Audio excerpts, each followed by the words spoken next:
They only value you when you're gone. But what if absence wasn't a loss? What if it was a calculated move? In a world addicted to noise and attention, those who disappear strategically become unforgettable. According to Carl Jung, the human psyche is magnetically drawn to what it can't fully grasp, especially when it's no longer within reach. And that's exactly where your power begins. In this video, you'll discover how Jung's psychological framework turns silence into gravity, distance into attraction, and absence into dominance. This is not about manipulation, it's about reclaiming your worth by letting the world come to you. If you've ever felt overlooked, taken for granted, or too available, this is the lesson that rewires everything. Most people chase validation like oxygen. They speak, they post, they reach out hoping someone, somewhere, will mirror back a sense of worth. But the more they chase, the more invisible they become. The irony? The human mind doesn't respect what's always available. It craves scarcity. We're biologically wired to notice what disappears, what pulls away, what leaves an echo in the silence. And that's where emotional gravity is born, not from presence, but from absence. Think about the relationships where you felt most obsessed. Chances are, they weren't the ones where everything was easy or constant. They were the ones that left you wondering. When Jung spoke of the unconscious, he was referring to this haunting pull, the unexplainable weight of someone's presence, even when they're not there. You don't become unforgettable by clinging. You become unforgettable by mastering distance. The fear of being forgotten fades when you learn to make others fear losing you. The first rule of psychological gravity is this: always leave a gap. Whether it's in conversation, availability, or presence, never let them feel like they fully have you. The moment someone believes they've secured your time, attention, or affection without effort, their mind begins to devalue it. Jung understood that humans are not drawn to what is known, but to what is missing. It's the unresolved tension that keeps them mentally locked on you. Every interaction is a negotiation of power. When you constantly initiate, explain, or chase, you create a dynamic where your presence is cheapened. But when you start withdrawing strategically and calmly, you shift the axis. People don't respond to logic. They respond to emotional contrast. Your absence creates space for reflection. And in that space, they feel your worth more than any words could express. Jung believed the unconscious mind projects value onto symbols. You, as a person, become that symbol when you allow mystery and distance to surround you. The mind fills in the blanks with emotion.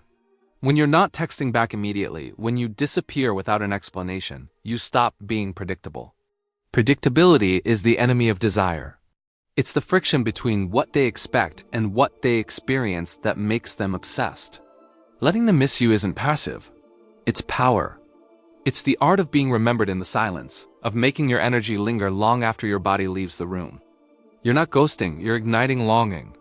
You're creating scarcity in a world of overload. And in a sea of people screaming for attention, the one who remains silent becomes the loudest. Finally, understand this. Obsession is not born from attention, it's born from emotional starvation. When you pull away, you trigger the primal brain that fears loss, abandonment, and rejection. This is not cruelty, this is psychology. It's a game of presence and absence, and those who master the balance control the stage. You're not punishing anyone, you're reminding them what it feels like to be without you. Carl Jung's teachings on individuation offer a profound lens through which to view emotional magnetism. He believed that to truly influence others, one must first integrate the fragmented parts of themselves, the light and the shadow. When a person becomes whole, they no longer need to chase validation, attention, or love. Their presence alone commands it. And that inner completion creates the exact gravitational force others cannot resist. Jung's concept of the anima and animus, the feminine and masculine, aspects within every psyche shows that most people project their unmet needs onto others. The more available you are, the more you risk becoming a mirror for their projections rather than a symbol of real value. But when you step back, when you remove yourself from their line of sight, you interrupt the projection. You become unfamiliar again. And in that unfamiliarity, they rediscover you through desire. The self in Jungian psychology is not about ego. It's about becoming the center of your own psychological universe. When you stop orbiting others and begin to embody the self, you radiate a silent dominance. People are pulled toward you not because you demanded it, but because you exude what they secretly seek: completeness. And this completeness is forged in solitude, not attention. Jung warned against compulsive people-pleasing, which he saw as a betrayal of the true self. He believed that the individual must occasionally step away from the collective to find their essence. This withdrawal is not weakness, it is transformation.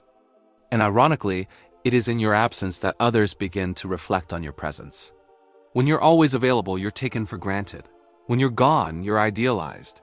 Finally, Jung's shadow theory reveals why absence makes people obsessed. When you leave, you force others to confront their own emptiness. They begin to search for you not just because they miss you, but because your silence awakened a part of themselves they didn't know existed. In your disappearance, you become their mirror. And the more they see themselves in you, the more they crave your return. Why is it that the less you speak, the more they wonder what you're thinking? Why does pulling away just suddenly elevate your worth in their eyes? It's not a trick. It's psychological gravity. Jung understood that silence has a voice, a loud one. And when you use it strategically, you don't repel people, you haunt them. Have you ever noticed how someone only texts you once you stop replying? That eerie pattern isn't coincidence, it's a response to energetic scarcity. The human brain craves closure, clarity, and connection. When you withdraw those elements, you become a mental puzzle they can't solve. You become a mystery. And mysteries demand attention. Think about the people you remember most. They aren't always the ones who loved you the loudest, but often the ones who disappeared without warning. The ones whose absence left a mark deeper than any presence. Jung would argue that this is because the unconscious reacts more powerfully to absence than presence. It fills in the blanks.